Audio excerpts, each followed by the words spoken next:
Welcome to The Explainer. Today, we're jumping right into the world of finance to figure out the true mission of a company's financial manager. This role is pretty much the backbone of any organization. They're the ones steering the financial ship. But what exactly are they steering towards? Well, it all kicks off with one really fundamental question. So let me just ask you this. When you think about any business, doesn't matter if it's a tiny startup or a global giant, what do you think its single most important job is? I bet most people would say, to make a profit, right? That's the obvious answer. But what if I told you that's not the whole story? In fact, in modern finance, focusing only on profit can actually be super misleading, and maybe even dangerous for a company's long-term health. The real goal is something way more nuanced, and frankly, a lot more powerful. And that brings us to our first big idea. The real goal isn't just about maximizing profit. It's about maximizing wealth. This right here, this is the true north that guides pretty much every single major financial decision a company makes. Okay, so what's the difference? I mean, on the surface, they sound kind of the same, but their focus is worlds apart. Profit maximization zeroes in on the bottom line, stuff like earnings per share or EPS. But it has this huge blind spot. It totally ignores when you get the cash and how much risk you took to get it. Shareholder wealth maximization, on the other hand, is all about the share price. And a company's share price is this brilliant forward-looking thing that bakes in the market's expectations about both the timing of cash flows and all the risks involved. And this is why that single-minded chase for profit can create some serious problems. For starters, accounting profits can be a bit of an illusion. They aren't always cash in the bank. And we all know cash is a company's lifeblood. This mindset also ignores basic laws of finance, like the fact that $1 today is worth more than $1 tomorrow. And it completely fails to account for risk. So what's the end result? It encourages this really dangerous short-term thinking that can end up sabotaging a company's long-term growth.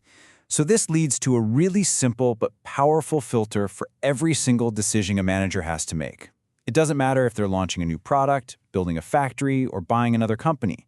It's all got to pass one test. Will this have a positive effect on our share price? All right, so if that's the mission, how do they actually put it into practice?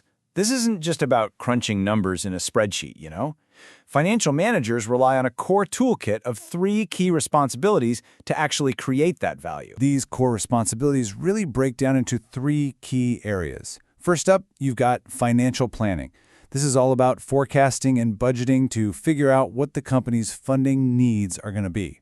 Second, there are investment decisions. That's about choosing which assets and projects to sink money into to generate returns. And third, you've got financing decisions.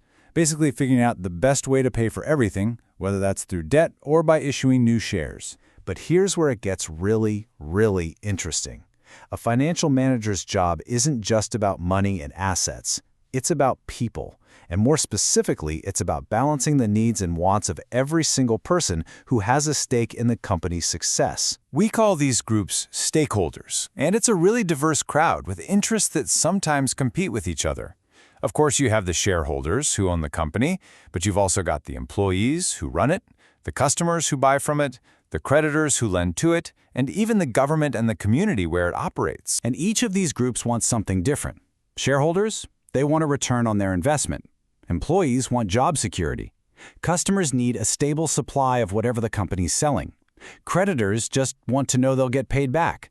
So the really crucial point here is that the financial manager has to perform this constant balancing act, making decisions that serve that primary goal of shareholder wealth while also keeping these good relationships going with all these other stakeholders. Now, in a perfect world, everyone's interests would just line up perfectly. But we don't live in a perfect world, do we?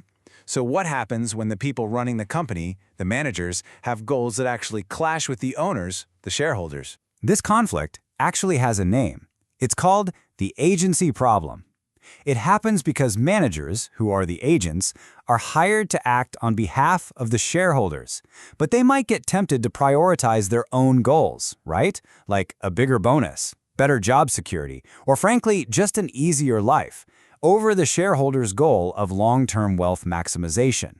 And this is all made worse by something called asymmetric information.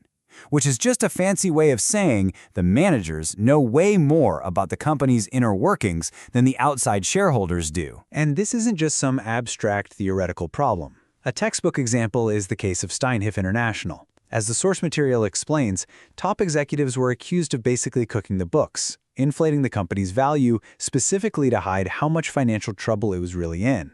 Their actions were totally self-serving and not at all in the best interest of the shareholders. And the result? Absolutely devastating.